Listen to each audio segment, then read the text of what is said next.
Gubernur Jawa Barat terpilih Deddy Mulyadi memberikan kritik menohok ke polisi terkait kasus penembakan bos rental mobil yang terjadi di Jalan Tol Tangerang. Deddy Mulyadi mengatakan kalau korban sudah mendatangi Polsek Cinangka untuk meminta bantuan tapi ditolak. Polisi kemudian meluruskan tidak menolak laporan korban melainkan mengarahkan untuk membuat laporan resmi terlebih dulu. Klarifikasi polisi itu kemudian menjadi sorotan Deddy Mulyadi. Mantan anggota DPR ini mengatakan kalau dalam kejadian darurat polisi mesti cepat bertindak. Deddy Mulyadi mengutarakan tindakan-tindakan yang seperti itu mesti dilakukan dengan cepat karena ini adalah sebuah peristiwa kejahatan yang harus segera direspon. Ia pun prihatin dengan adanya keterlambatan penanganan dengan alasan prosedural ini malah berujung hilangnya satu nyawa. Hari ini kita dikejutkan oleh sebuah peristiwa berita yang memprihatinkan kita semua, di mana pemilik rental meninggal ditembak oleh orang yang menjadi komplotan penggelapan mobil rental.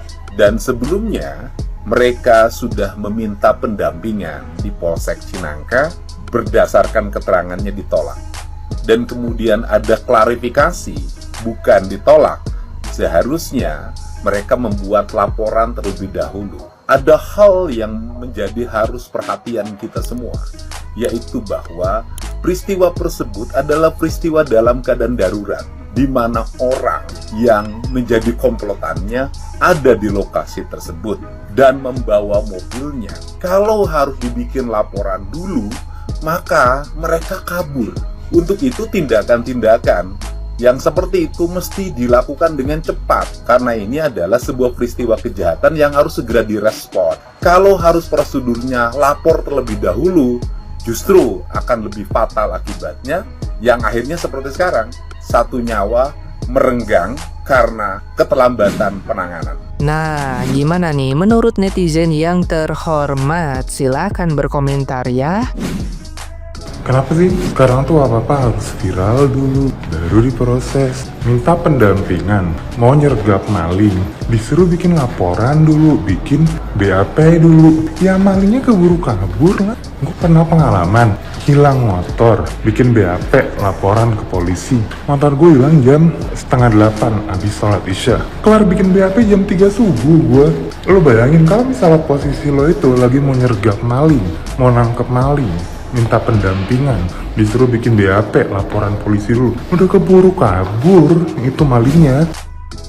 Nggak heran lagi saya kalau misalnya polisi di Indonesia, Mas. Ini bukannya saya mau membandingkan ya, tapi polisi di Taiwan ini ya, tetanggamu aja berisik. 5 menit langsung datang kalau misalnya kamu laporin ya, ditelepon aja, nggak perlu ke kantor polisi buat laporan resmi, nggak perlu. Apalagi kalau misalnya kita telepon sifatnya udah mengancam nyawa, udah darurat banget, 5 menit Pak sampai ke rumahmu Pak. Jangankan yang kayak gitu Pak, misalnya aja nih tetanggamu lebih sukses warungnya daripada kamu, terus kamu cari gara-gara, datang tuh polisi yang ngedamein 5 menit semuanya.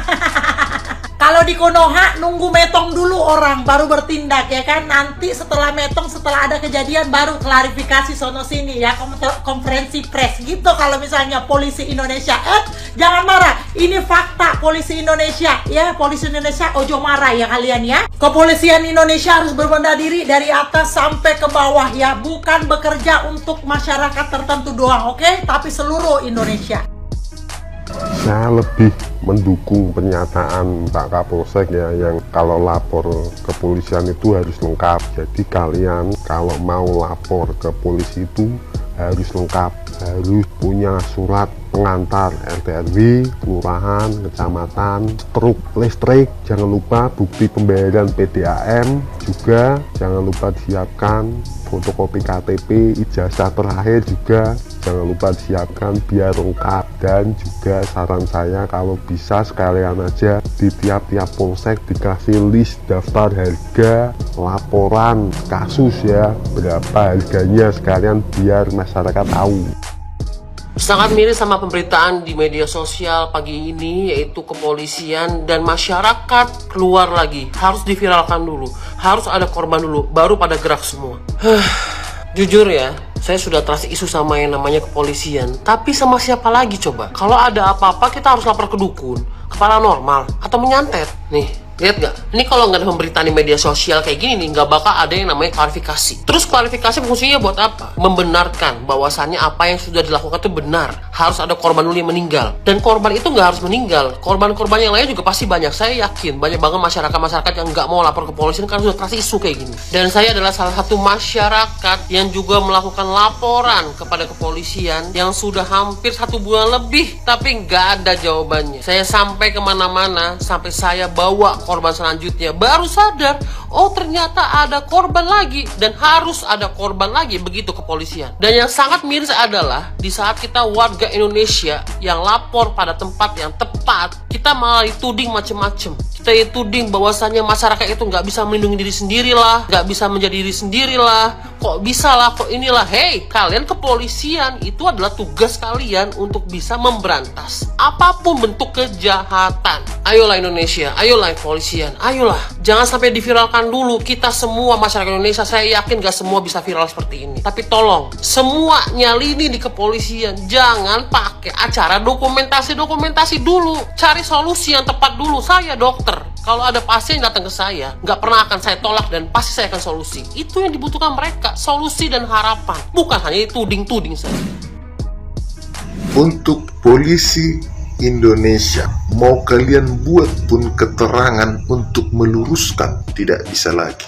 Kalian sudah bengkok, kalian tidak bisa membedakan yang sudah terjadi atau yang sedang terjadi. Kalau kejadian kriminal yang sudah terjadi, itu baru butuh laporan, itu baru delik. Sementara kejadian pencurian yang sedang terjadi, itu tidak butuh laporan.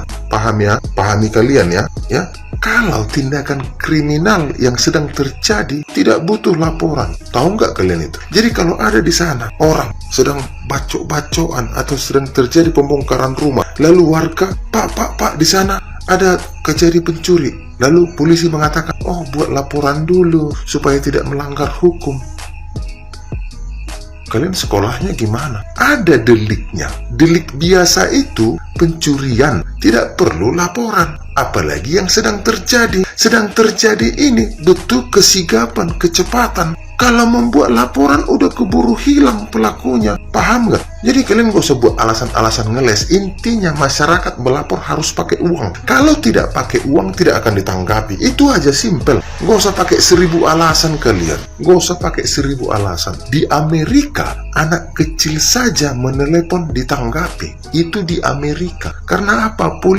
Polisinya di sana belajar yang benar. Paham mana yang dilindungi, mana yang harus dilayani, mana yang diayomi. Di Amerika, kalau kita punya keluarga, jaraknya contohnya 100 km, lalu kita telepon keluarga kita ini tidak diangkat berkali-kali, kita bisa menelepon polisi supaya polisi ngecek ke sana, ke 911. Tolonglah rumah nomor sekian, jalan ini kami telepon tidak diangkat. Polisi datang ke sana, tidak membuat laporan dulu ke kantor polisi. Alasan kalian takut melanggar hukum, takut segala macam. Kenapa takut kalian melanggar hukum?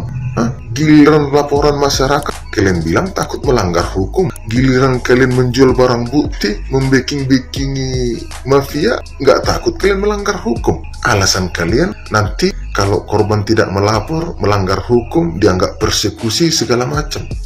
Kejadian yang sedang terjadi, apa perlu laporan? Apa perlu korban membuat laporan?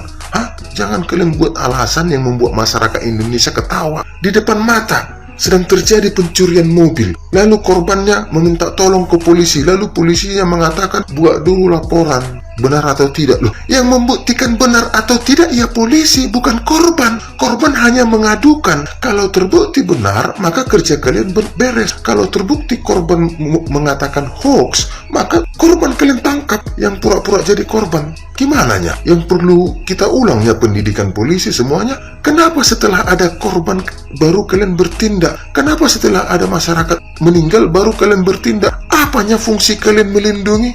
Apanya fungsi kalian melayani? Harusnya bocah kecil saja menangis, mengadu, kalian tanggapi loh. Ada apa? Ini enggak masyarakat, orang dewasa. Kalian ragukan laporannya. Hah? Itu masyarakat loh. Benar atau tidak laporannya, yang penting kalian kerjakan dulu. Di Amerika, benar atau tidak, apapun hasilnya, yang penting mereka datang bertanggung jawab, melindungi semua warga, tidak pilih-pilih. Aneh kalian, udah ada korban, baru kalian buat pernyataan konversi segala macam.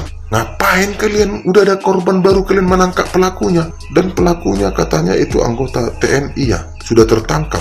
Mantap, cepat kah TNI AL menangkap? Semoga dihukum berat. Tidak ada kong kali kong segala macam ya. Ini beritanya TNI AL sudah menangkap pelakunya. Tapi seandainya polisi tadi itu, yang kami sayangkan polisi tidak mau menemani korban, aneh kan? Jadi kerja kalian ngapain? Cuma ngurus-ngurus SIM, merpanjang-panjang STNK gitu kerja kalian.